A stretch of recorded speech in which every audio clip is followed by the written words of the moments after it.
So clearly we're not in the Yukon anymore, and it is no longer summer. Why are we filming this now?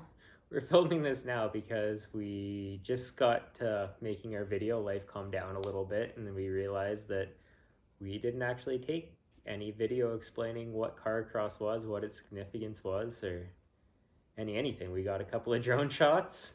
It was toward the end of our trip and we were exhausted, headed home, I think the next day, and a little bit of an oversight, but through editing, we can add things in. So I sit by the fire with Doug.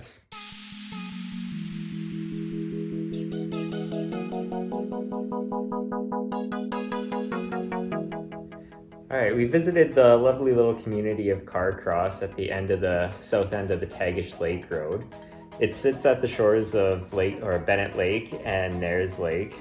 It's unincorporated territory, so it's not actually big enough to be a town with only a population of about 300 people, but it's absolutely stunning.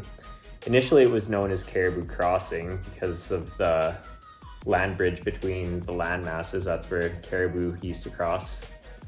But the caribou population was a little bit decimated during the Klondike Gold Rush, as Carcross was a major stepping off point for the Carcross, or up for the gold fields at Dawson. So one of the routes was taking a ferry up from Seattle to Skagway, and then coming from Skagway up to Carcross.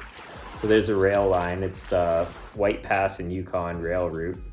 It runs from Skagway to Whitehorse.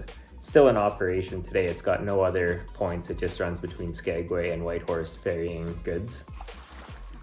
Good boy. Hi. Good job. Good boy. Hi.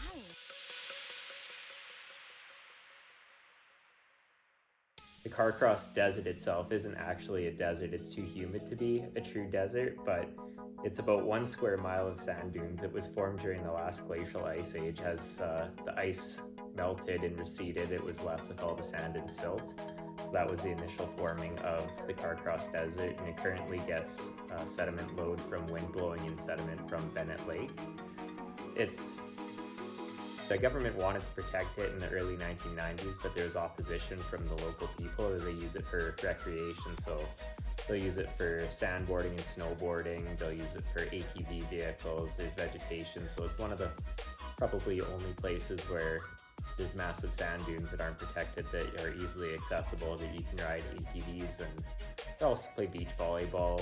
So could we have gone sandboarding there? We could have gone sandboarding. It is a common activity there. So we could have brought our snowboards. We could have brought our snowboards. We could have went sandboarding. We could have brought a volleyball and played a game of wicked beach volleyball.